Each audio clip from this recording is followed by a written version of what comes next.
If you're just starting out with your LSAT prep, it might be hard to know where to begin because there's nearly 100 released exams and tons of different prep books out there, and you're not sure what's good, where to start, where to dive in. And so I wanted to share with you some resources that will help you get a plan of attack so you can actually work through the problems systematically and get the most out of the work that you're doing. So to start with, there is one free exam on LSAT's website. It's the June 2007 LSAT. If you just Google it, you'll find it. I'll also include a link in the notes for this episode. You could start there. If you just want to get a sense of what the LSAT involves, what is contained on it, you can actually see some real logic games and logical reasoning questions and reading comprehension questions, and you can score yourself. I wouldn't take a diagnostic, though. I wouldn't treat it as a diagnostic because it'll only tell you what you already know, which is that you don't know the LSAT yet. You'll probably get a score you're not very happy with. I certainly did.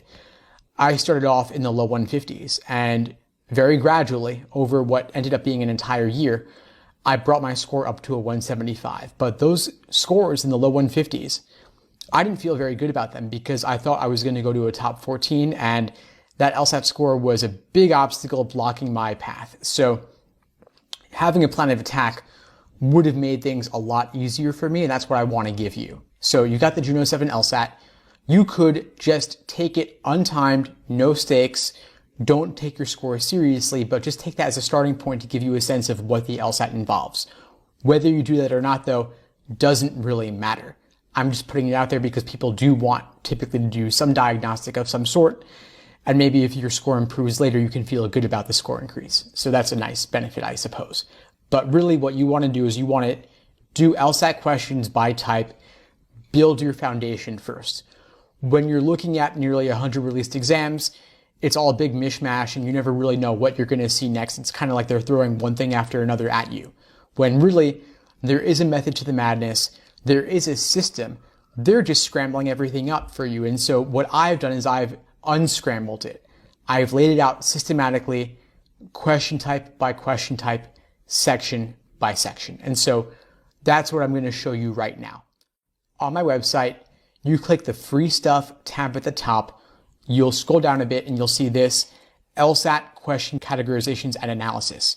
You click that, you'll end up going to another page where I've laid out for all the sections of the exam, games, reasoning, reading comp, and there's plenty there to read through, especially the test equating stuff, how they make the exam. I went pretty in depth on those articles if you want to get into the nerdy stuff there. But really, what I want to call your attention to now is the logic games categorizations. So you can see I've broken them down by type, ordering games, grouping games, combination games. I've done it for the vast majority of exams out there. And so that's a good starting point.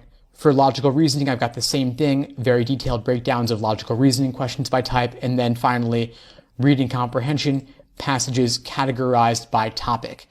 And not just humanities, natural sciences, social sciences. I actually got more into depth in terms of objectivism versus subjectivism, or economics, or art, or philosophy.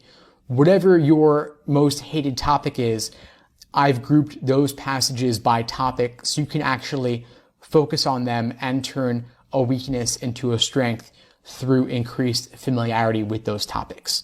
So you want to do the questions by type for each section. Once again, we've got games by type, reasoning by type, and then reading comprehension by type as well. So you click each of those links, you'll get the categorizations for each of those. Then you're going to do questions as individual timed sections. So you've done games by type. Now you're just going to do an individual timed section of games where they're all scrambled up. You'll do the same for logical reasoning. You'll do the same for reading comprehension. Then beyond that, you'll do full-length timed exams. And of course, there's many, many released ones. There's nearly 100 released. There's 86 that are numbered at the moment.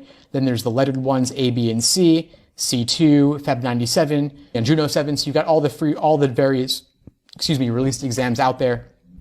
There are only 4 sections though, not 5, because of course they're not giving you the experimental. They're saving that for a future test date. So you've got to take another exam and splice it in as your experimental. So let's say you want to do exams 83, 84, 85, and 86, as full-length timed exams on 4 consecutive weeks.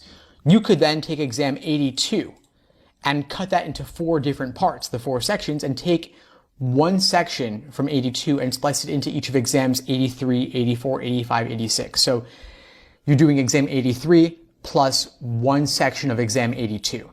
You're doing exam 84 plus the second section of exam 82, and so on. And then later, you can tabulate or score your results for exam 82 separately to see what your results might have been had you done it as a full-length timed exam.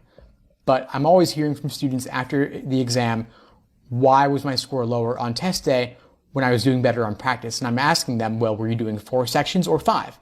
Doing 4 sections is much easier than doing 5. Endurance is a real factor here.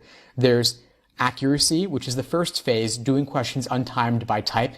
Then there's pacing, doing individual timed sections, and finally endurance with the full-length 5 section exams. But doing them as 5 sections, not 4, is really important. You want to make sure that you're simulating the exam as closely as possible to what it'll be on test day. And then you also want to do whatever you can to mitigate nerves and anxiety, maybe mindfulness meditation, maybe yoga, maybe taking a hot bath, whatever helps you relax. Of course, you may notice that as you do these exams, these practice tests, that they do not come with explanations. LSAT does not tell you why questions are right or wrong. They only give you the answer key. And so I've written explanations for over 1,000 LSAT questions, and I have them listed on my website.